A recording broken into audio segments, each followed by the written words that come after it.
ሙስሊሞች አያችሁ አይደለ? አንድነታችንን አያችሁ አይደለ? በጣም ነው ደስ አለኝ ወላሂ ላዚም። አያችሁ 100 ፎሎወር 100 ሺህ ፎሎወር ቀንሰናል። አሁንም ሄዳችሁ አንፎሎወር አሁን አንድነታችንን አሳይተን እርምጃ ከባድ እርምጃ ካልወሰድ ነገ ቀን እሱ ራሱ መጥቶ እንደዚህ ይጸዳዳብናል። የሱን ደሞ ያየው ሁሉም መጥቶ ይጸዳዳብናል። ሙስሊሞች ትችላላችሁ። የአዶናይ አካውንት ከ6 ሚሊዮኑ 5.9 ገብቷል። ሌትስ ጎ። አሁንም አንፎሎ እያረጋችሁ ሙስሊሞች አያችሁ። አይ ደስ አላላችሁ? እስኪ ደስታችሁን ሁላችሁም በኮሜንት ግለጹ። የሰው ልጅ በጣም ክፋቱ ደጉን ጊዜ መርሳቱ በቃ በጣም ሰላም ይሄን ጊዜ ተረሳውና ያቺ ሞመንቶችን ታስተውላት ያን ያስከፋኝ ብቻ በቃ ያን ሁሉ ጊዜ ምናምን በቃ እንዴት ነው አላውቅም። የሰው ልጅ አሰራርበና በቃ ትረሳውና እዛ ላይ ብቻ ቁስሏ ላይ ብቻ ምናምን መሆን አልነበረበትም።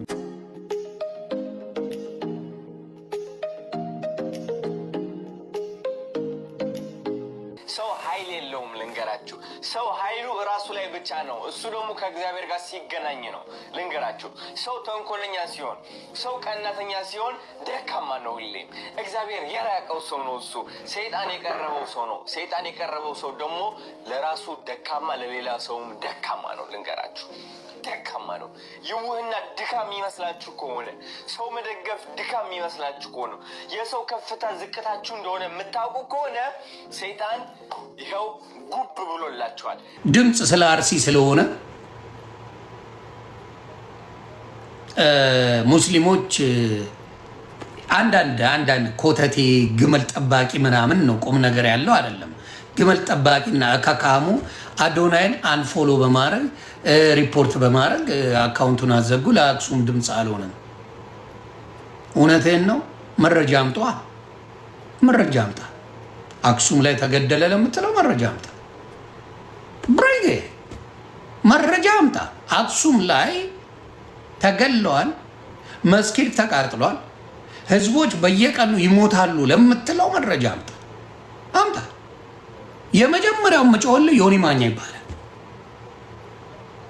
የመጀመሪያው በአፍ አይደለም በተግባር አክሱም ላይ የተጨፈጨፉ የተገደሉ እንዲሁም መስጊዳቸው የተቃጠለ በየጊዜው የሚቃጠል ሙስሊሞች ካሉ አምጣ።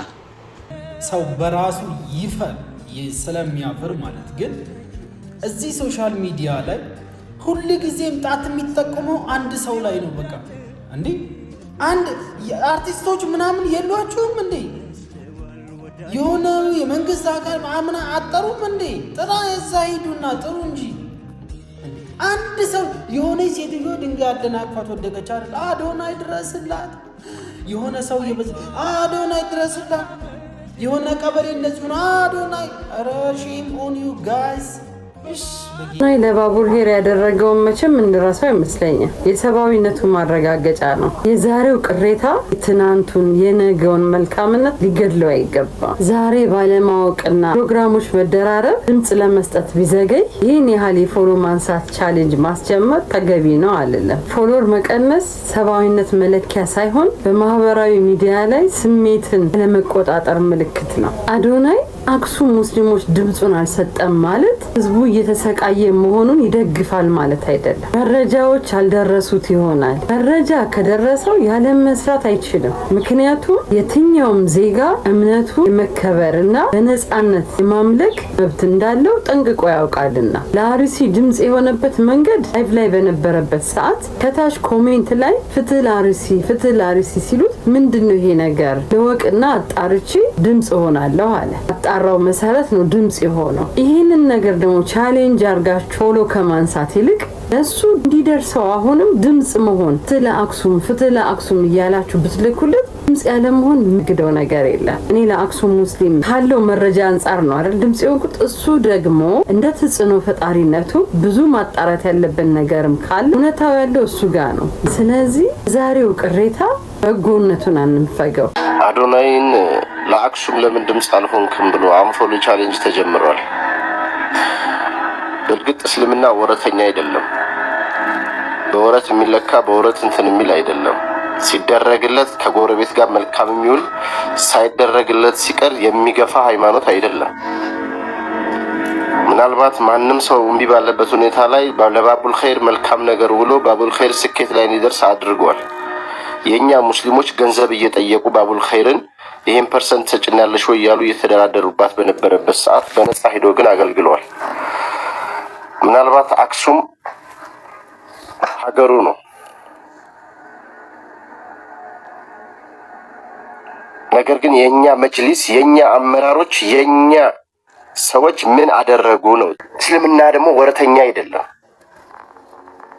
ፍትህ ስላለልን ልንወደው፣ ፍትህ ስላለልን ልንጠላው፣ ትናንት ለሙስሊሙ ባቡል ኸይር የሆነ ነገር ሲያደርግ አላሁ አክበር እያልን ስንወደው ዛሬ ልንገፋው፣ ሁሉንም በመልካም ስነ ምግባርና በጥሩ ስብዕና ባህሪያችን እንዲወደን ነው የምናደርገው። አንፎሎ ቻሌንጅ እንጀምር፣ አድርጉ፣ ይደረግ፣ ምንም ችግር የለውም።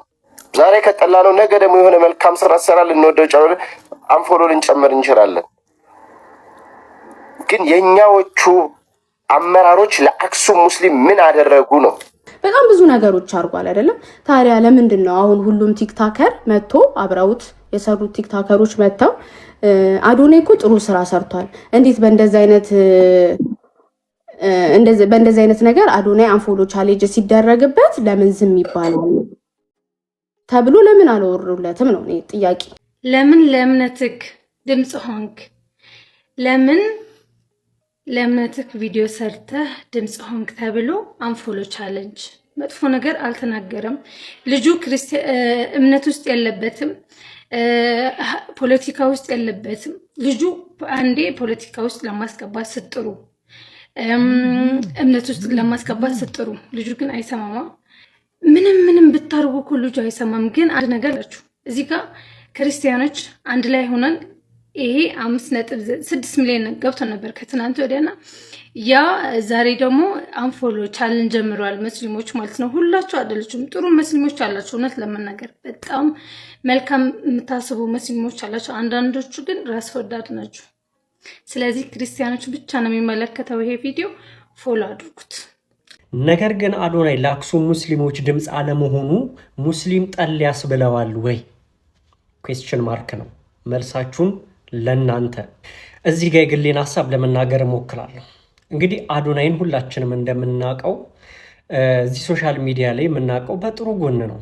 ከፖለቲካ ከሃይማኖት የጸዳ ኮንተንት ለሀገርም ለግለሰብም አጠቃላይ ለሰው ልጅ የሚጠቅም ኮንተንት ይዞ የመጣ ሰው የሚረዳ ግለሰብ ነው።